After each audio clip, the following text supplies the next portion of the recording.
We've seen Senator Schumer over the last couple of months do a lot of show votes about the border, about IVF, about, so many different guns. And, these show votes are just trying to put these Republicans on defense ahead of the election. A lot of Republicans are going to tell you it's a waste of time. We should be working on the CR or all of these other important things instead of just doing show votes that we just know are not going to pass. Welcome to Reporter's Notebook, where we talk to the Washington Examiner's top journalists about the stories breaking on their beats.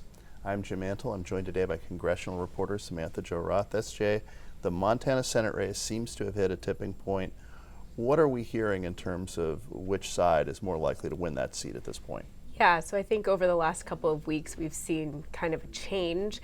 Senator Jon Tester, who is the incumbent, he's been somebody that's been around for a lot of cycles. He's been in danger a lot of cycles, and he's been, an overall very popular senator. But recent polling has really indicated that his Republican challenger, Tim Sheehy, he's pulling ahead. And this is interesting too, because in Montana, they really don't have a lot of polling.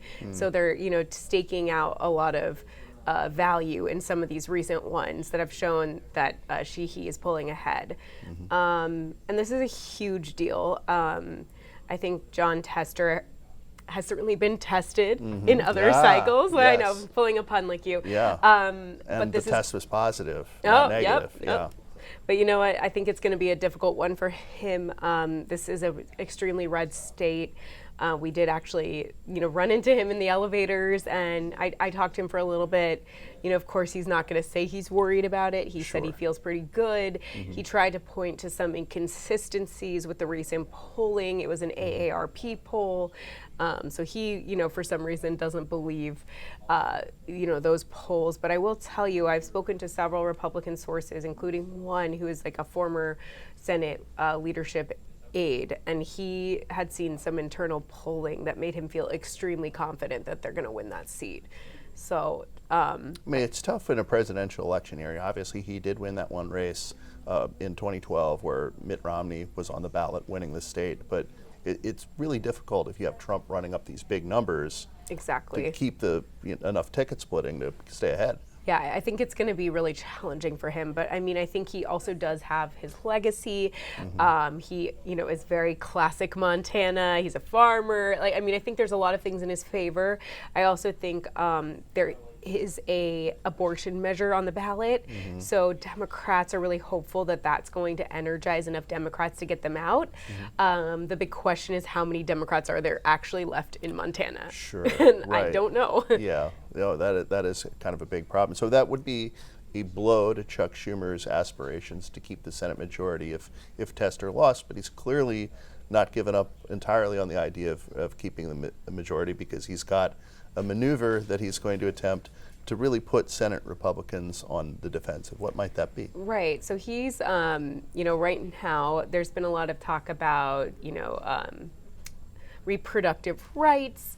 And so right now he has been talking about, and this isn't totally new, he's trying to put a bill on the floor that is regarding IVF. And he's trying to make it look exactly like what former President Trump has talked about.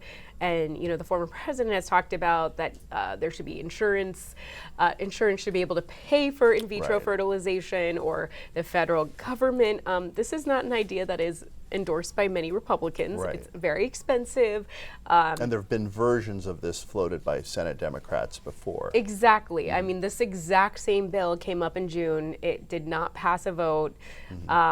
So basically what the Senate Majority Leader is trying to do is trying to put it back on the floor, kind of get it back in the national spotlight, to try and get the Republican Party to, vote against what, the leader of their party has been endorsing.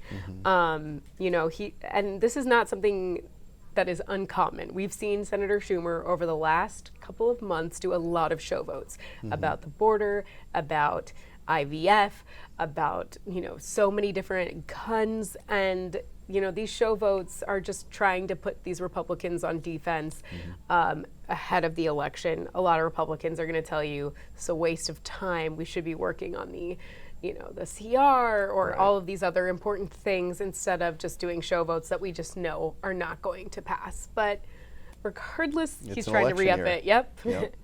So, speaking of it being an election year, what have you heard from Republican lawmakers about the debate between Trump and Harris?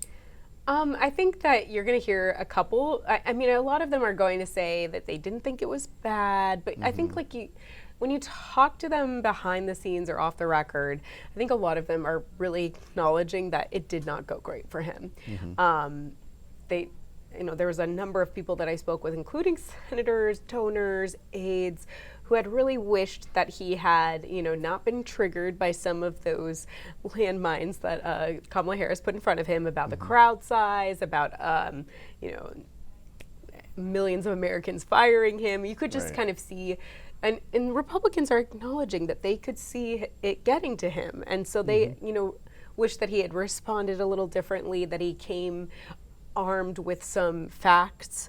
I think Senator Kramer said, I wish he had some facts about, mortgage prices. And, it's kind of that is much Right. better to win a debate when you have some concrete facts. Yeah, there were questions about his preparation. Exactly. A lot of them felt like that the team that was helping him did not accurately help him. And, I think you also saw far right Laura Loomer, who is she's technically a conspiracy theorist, and she has... And she looms large. She looms large. Yes. She's apparently traveled with him on the way to Philadelphia. Right. For the 9/11, yes. and also for the 9/11 Yes. commemorations, yeah. So I think a lot of people are like, why are you surrounding yourself with this person who maybe is fueling a lot of conspiracy theories? And a lot of people think that the pet eating may have been partly encouraged by Laura Loomer. Whether that's true is another question, but and I know we are also hearing that maybe he's not going to agree to another debate. And Right. I think that a lot of the Republicans that I spoke with said that they recommended that he do not debate her Do again. not debate again. Well, everyone has their pet issues. Yeah, exactly. So we'll see what happens, but that's the message I was getting. Thank you, SJ. Thank you. You can read Samantha-Jo and the rest of our political team's coverage at washingtonexaminer.com.